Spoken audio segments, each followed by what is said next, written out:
Hello everyone, welcome back our YouTube educational channel. Friends, हम लोग Bihar board class 9 polity का chapter 3 जिसका नाम है संविधान निर्माण, हम लोग इसके चैप्टर को कंप्लीट कर रहे थे, जिसमें अब अभी तक हम लोगों ने इस चैप्टर का 5 क्लास कंप्लीट कर लिया। आज हमारा 6 क्लास है और इसमें हम लोग भारतीय संविधान की प्रमुख एवं आधारभूत विशेषताएं को कंप्लीट कर रहे थे, जिसमें हमने संप्रभुता, विशालतम लिखित संविधान, लोकतांत्रिक गणराज्य, समाजवादी राज्य, धर्मनिरपेक्षता और संसदीय शासन प्रणाली तक हम लोगों ने कंप्लीट कर लिया है।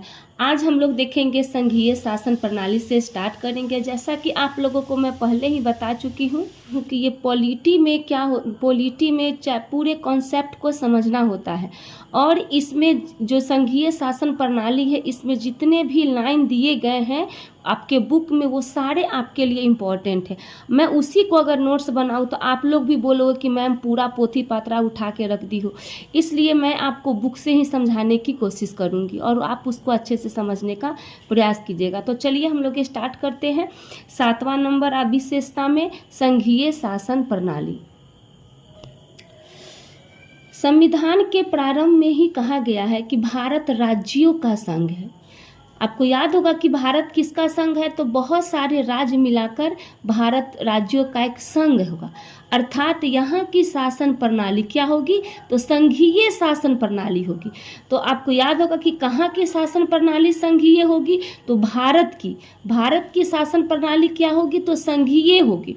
संविधान ने शासन शक्ति एक स्थान पर केंद्रित न होकर केंद्र और राज्य सरकारों में विभाजित कर दी। आपको पता होगा कि भारत में केंद्र में भी एक सरकार है और राज्य में भी सरकार है, यानी कि दोनों जगह एक सरकार है।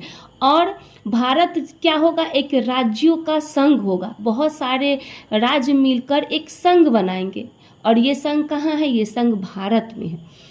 यदि केंद्र और राज्य सरकारों में अधिकार क्षेत्र को लेकर कोई वाद विवाद होता है तो उसे हल करने का अधिकार न्यायपालिका को प्रदान किया गया है। भारत में संघात्मक शासन प्रणाली तो है, परंतु यह संयुक्त राज्य अमेरिका जैसा संघ नहीं है, क्योंकि वहाँ राज्यों ने केंद्र को अधिकार प्रदान किया है। यद्यपि सिद्धांततः संविधान का स्वतंत्र संघात्मक है, तथापि व्यवहारिक रूप में उसकी आत्मा एकात्मक है, क्योंकि यहाँ केंद्र को शक्तिशाली बनाया गया है। अब इस लाइन को समझिएगा। यहाँ पे कह रहा है कि भारत में संघात्मक शासन प्रणाली है, लेकिन यह संयुक्त राज्य अमेरिका जैसा संघ नहीं है, क्योंकि वहाँ राज्यों ने केंद्र को अधिकार दिया है। संयुक्त राज्य अमेरिका में राज्यों ने किसको अधिकार दिया है, केंद्र को अधिकार दिया है। लेकिन हमारे भारत में क्या होता है कि अगर कभी राज्य और केंद्र के बीच में कोई वाद विवाद होता है तो उसको सुलझाने का प्रयास कौन करता है, न्यायपालिका करता है। लास्ट में जो न्यायपालिका है यही डिसीजन निकालता है और वह कहता है कि केंद्र क्या है, शक्तिशाली है, और केंद्र को ही शक्तिशाली बनाया गया है। हमारे भारत में भी अगर मान लिया कि किसी वाद विवाद को लेके केंद्र और राज्य में झगड़ा हो रहा है, वाद विवाद हो रहा है, तो वहाँ पे किसकी बात मानी जाएगी, तो केंद्र की बात मानी जाएगी, न कि राज्य की बात मानी जाएगी। क्योंकि भारत क्या है, एक राज्यों का संघ है और ये क्या है, एक संघात्मक प्रणाली भारत में अपनाया गया है। ठीक है। नेक्स्ट है न्यायपालिका की स्वतंत्रता। आपको पता होगा कि हमारे भारत में न्यायपालिका को स्वतंत्र रखा गया है, उस पर किसी प्रकार का भी प्रतिबंध नहीं लगाया गया, दबाव नहीं डाला गया है न्यायपालिका के ऊपर। तो भारतीय संविधान की महत्वपूर्ण विशेषता देश में एक स्वतंत्र न्यायपालिका का होना है। आपको जैसा कि मैं आपको बताई हूँ कि भारत में जो भारतीय संविधान है, इसकी सबसे प्रमुख विशेषता है कि हमारे देश में यानी कि भारत में न्यायपालिका को क्या रखा गया है, तो स्वतंत्र रखा गया है। और संविधान निर्माण के समय भारतीय जनता की स्थिति को देखते हुए न्यायपालिका को स्वतंत्रता प्रदान करना आवश्यक ही नहीं, अनिवार्य भी था। क्यों अनिवार्य था उसको स्वतंत्र रखना, क्योंकि ऐसा न होने से लोकतंत्र का अस्तित्व ही खतरे में पड़ जाता।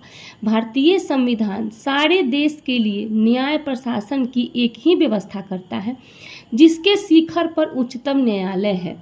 उच्चतम न्यायालय कहाँ पे है, आपको याद होगा कि भारत का उच्चतम न्यायालय यानी कि सर्वोच्च न्यायालय कहाँ पे है, तो नई दिल्ली में है। अब आप पूछेंगे, यहाँ पे ध्यान दीजिएगा, उच्चतम न्यायालय की चर्चा की गई है।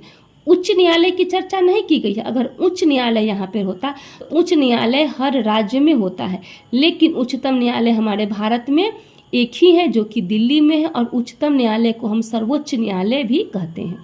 तो उच्चतम न्यायालय के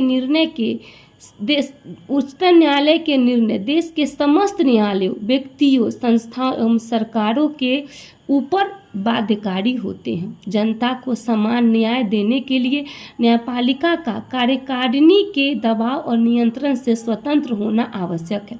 स्वतंत्र न्यायपालिका प्रजातंत्र की आधारशिला है। अब इस लाइन को समझने का प्रयास कीजिएगा कि आपको, जैसे कि हमारे भारत में न्यायपालिका क्या है, न्यायपालिका स्वतंत्र है।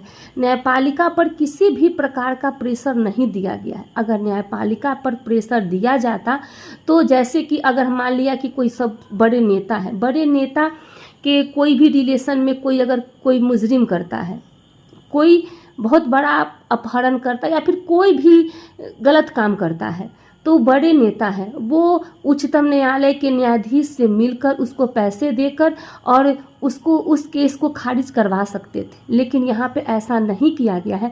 न्यायपालिका को इसलिए स्वतंत्र रखा गया है कि उस पर किसी भी प्रकार का दबाव न हो, न्यायपालिका पे किसी भी प्रकार का प्रेशर न हो, और न्यायपालिका कभी भी किसी नेता के दबाव में आकर अपना फैसला सुनाने के लिए वो बाध्य न हो।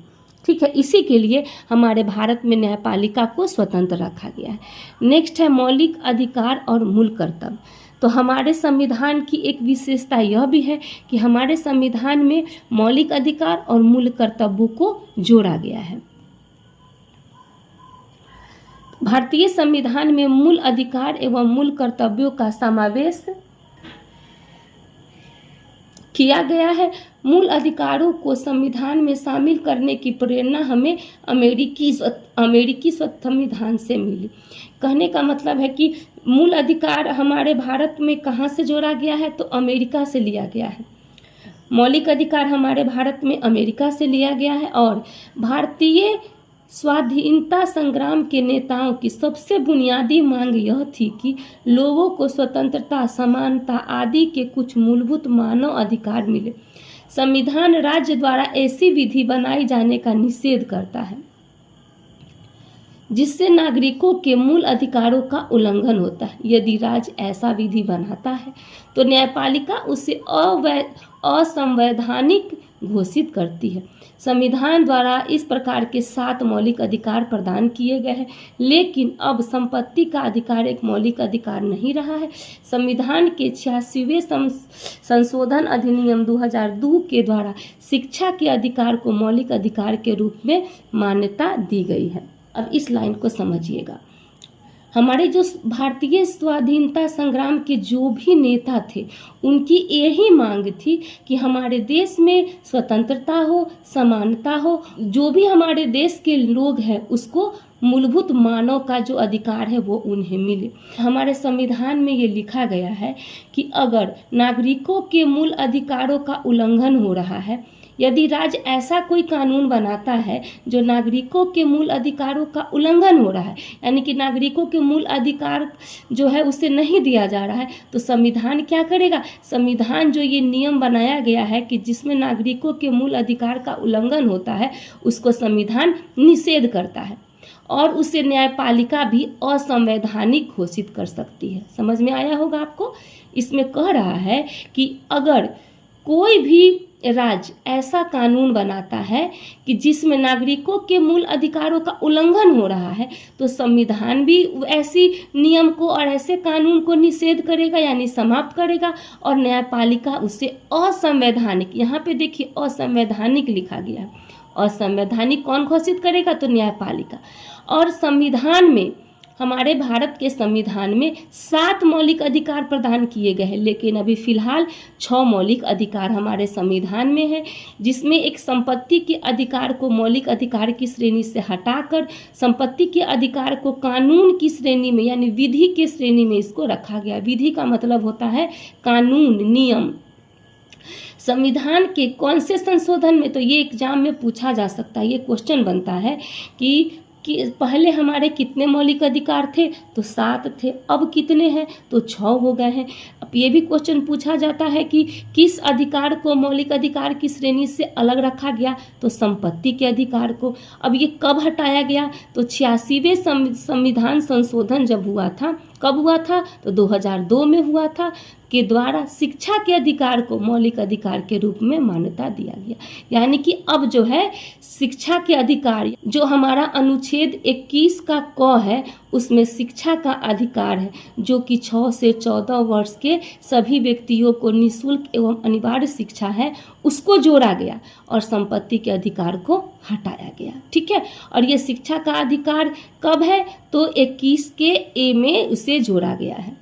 इसके साथ ही भारतीय संविधान में 1976 के 42वें संविधान संशोधन द्वारा 10 मूल कर्तव्यों का भी उल्लेख किया गया है। तो हमारे संविधान में कितने मूल कर्तव्य हैं, तो 10 मूल कर्तव्य हैं। और इसे किस संविधान संशोधन के द्वारा जोड़ा गया, तो 42वें संविधान संशोधन के द्वारा। 42वां संविधान संशोधन कब हुआ, तो 1976 में हुआ। ठीक है, संविधान के अधीन प्रत्येक नागरिक का कर्तव्य है कि वह संविधान का पालन करे तथा राष्ट्र ध्वज एवं राष्ट्रगान का आदर करे। ये भी हमारा मौलिक कर्तव्य है। प्रत्येक नागरिक को इन कर्तव्यों को सिरोधार्य करने की अपेक्षा की जाती है। अब बिहार बोर्ड के जितने भी बुक है, उसमें सभी के लास्ट पेज या स्टार्टिंग में 10 मूल कर्तव्य जरूर दिए गए हैं। आप उन 10 मूल कर्तव्य को जरूर देखेंगे। नेक्स्ट है राज्य के नीति निर्देशक तत्व। भारतीय संविधान में कुछ ऐसे निर्देशक तत्वों का उल्लेख किया गया। निर्देशक का मतलब है डायरेक्शन देना, जिसका पालन राज्य का परम कर्तव्य है। देखिए, संविधान में कुछ ऐसे डायरेक्शन दिए गए हैं जिसका पालन करना राज्य का परम कर्तव्य है। राज्य के नीति निर्देशक तत्व का मुख्य लक्ष्य लोक कल्याणकारी राज्य की स्थापना किया गया है। इसके माध्यम से सामाजिक, आर्थिक और राजनीतिक न्याय की स्थापना पर बल दिया गया है। यानी कि जो राज्य का एक मुख्य लक्ष्य क्या है कि हमारे राज्य को हमारे देश को एक लोक कल्याणकारी राज्य की स्थापना किया है। यहाँ पे सामाजिक, आर्थिक और राजनीतिक न्याय की चर्चा कर रहा है। तो सामाजिक न्याय का मतलब होता है कि राज्य यह सुनिश्चित करेगा कि किसी भी नागरिक के साथ जाति, धर्म, लिंग, भाषा, नस्ल, इस सब इत्यादि आधारों पर कोई भेदभाव न हो। तो ये हो गया सामाजिक न्याय। और राजनीतिक न्याय का मतलब हो गया कि सभी लोगों को वोट डालने का समान अधिकार मिले, राजनीतिक न्याय मिले।